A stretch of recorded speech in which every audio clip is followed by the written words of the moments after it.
नमस्ते। कैसे हैं आप लोग? उम्मीद अच्छे होंगे। आज सुबह उठे तो एक और बुरा समाचार मिला।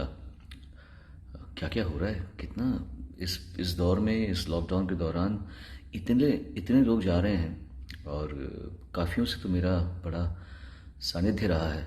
It's been a very personal journey. So one of my gurus passed away this morning, Saroj Khan ji.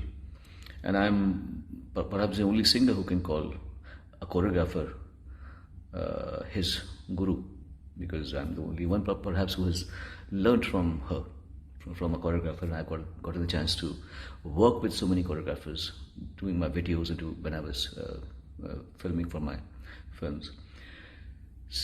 Saroj ji से मेरा कनेक्शन आपको बताता हूँ मैं।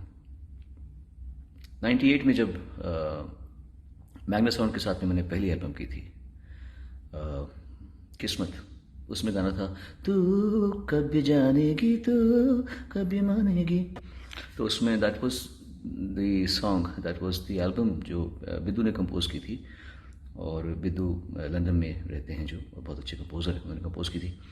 और ये गाना जब हम इसका वीडियो बनाने लगे आए तो अनुभव सिन्हा पहली बार उनका पदार्पण हुआ। उसके पहले उन्होंने टेलीविजन में काम किया था, पर म्यूज़िक वीडियो उनका पहला था। And when he in fact in a way I had to choose him. So I would, ये कहना थोड़ा सा पॉम्पस होगा कि ऑडिशन लिया, बट हाँ, it was in my hands to approve his concept और डिसअप्रूव हिज और ये अतुल चूड़ामणि एंड शशि गोपाल जी इस बात के गवाह हैं।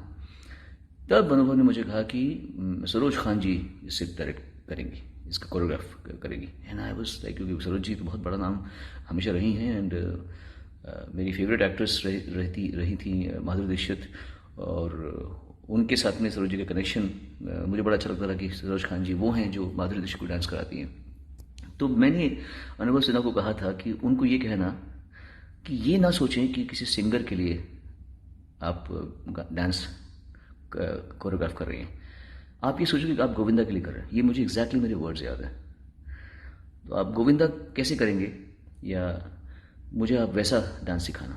मतलब I wanted to send her a message कि मुझसे मिलने से पहले मेरे बारे में कोई इमेज ना बनाए कि ये सिंगर है। तो हालांकि मैं कोई बहुत कमाल का डांसर उस समय नहीं था, अभी भी नहीं हूँ, लेकिन मैं सीखता अच्छा हूँ कोई भी चीज़, इसलिए तो खैर मेरी उनसे मुलाकात हुई। मुझे जब उनसे फर्स्ट टाइम मुझे मिली, वो मुझे याद है रिहर्सल में मिले, तो मैंने उनके पैर छुए तो कहती हैं हमें आपका मैसेज मिल गया है, तैयार हो जाइए, कमर कस लीजिए। बहुत उनका अच्छा अंदाज था। एनीवे, वो हुआ, वो स्टेप तो सबको याद ही है, तू कभी जानेगी तू कभी, वो जो उनका स्टेप था। उसके बाद में बिजुरिया जब गाना हमने उसका वीडियो बनाना था हमें, वो भी अनुभव सुना अगेन सरोज जी। तो मैंने अनुभव को फिर से मैसेज भेजा, मैंने बोला इस बार उनको बोलना कि पहले से ज़्यादा ट्रेन सोनू आएगा, तो और टेढ़ा डांस कुछ ऐसा करना कि आप ये तो मतलब जैसे सोचिए गोविंदा के लिए आप कर रहे हैं, बिकॉज मेरे लिए आइकॉन हमेशा गोविंदा रहे हैं डांसिंग के। तो बिजुरिया में उन्होंने जो स्टेप बनाया है, जो मैं दिखाता हूँ आपको ना, ये जो स्टेप था बिजुरिया बिजुरिया, ये जो स्टेप था, तो ये जो इनका स्टेप है, सरोज जी का स्टेप है। And how beautifully she taught me the step. आज भी वो स्टेप दुनिया करती है उस एक स्टेप को। मैं अकेला सिंगर हूँ जिसके किटी में हॉल ऑफ फेम जैसा एक डांस स्टेप है। That's all thanks to Saroj Khan ji and the way she taught me. बहुत ही अच्छी औरत, बहुत ही जनरस औरत, और बड़ी उनका रौब था, उनके आसपास एक औरत था। Then I got a chance to stay and spend so much time with her in Canada when we were shooting for Kash Aap Hamare Hote in Calgary and Vancouver. And the way she taught me, because उनको मुझ पर इतना भरोसा हो गया था, क्योंकि वहाँ रेसेस हम नहीं कर पाते थे, तो शूटिंग के दौरान ही हम डांस सीखते थे। I'll probably try to insert some snippets of my dance steps that she taught me, and the way she executed it for me. मुझे अभी भी देख के हैरानी होती है कि मैंने किया कैसे ये काम, बिकॉज जो भी कोई आसान काम नहीं है, किसी चीज़ को मतलब अच्छी तरह कर पाना आसान काम नहीं है। But considering my background, my zero background, she taught me very well, and I my dancing जितनी भी थोड़ी बहुत स्किल्स हैं टू मैम। वो लड़की है कि मेरा हिंदुस्तान है, हिंदुस्तान है, हिंदुस्तान है, हिंदुस्तान है।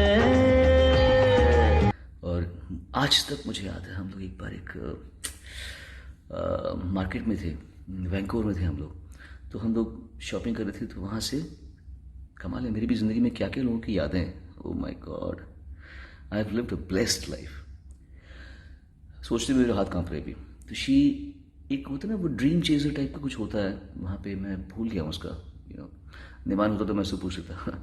ड्रीम कैचर, हाँ ड्रीम कैचर एक होता है, वो बेड की साइड में टांगते हैं ताकि सपने अच्छे आए। तो she bought that for me, मेरे पास आज भी पड़ा होगा वो। And I used to keep hang it besides my my bed, on the bed side. उसमें लिखा था अ स्टार इज़ बॉर्न। वो उन्होंने मुझे ऐसे पेशकश दी जैसे ये ना मेरी ब्लेसिंग है तुझे। आज तक मैंने भूला।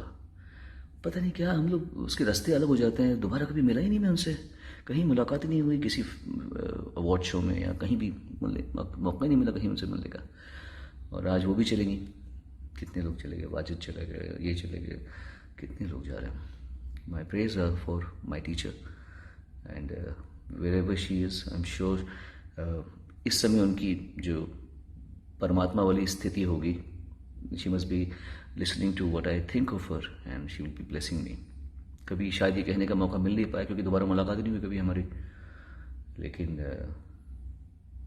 माई prayers for her soul. And ऐसे महान लोग बहुत कम पैदा होते हैं दुनिया में। हमारा सौभाग्य है कि हमें उनका सानिध्य मिला, उनका साथ मिला, उनसे सीखने को कुछ मौका मिला।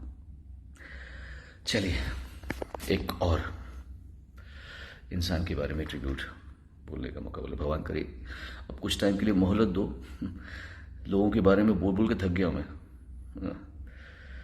सब मतलब अच्छा बोलने में अच्छा लगता है, लेकिन कोई किसी के बारे में आखिरी बार बोलने का मतलब जो एक फीलिंग आ रही है वो अच्छी फीलिंग नहीं है।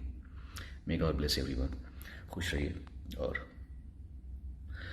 सबको खुश रखिए।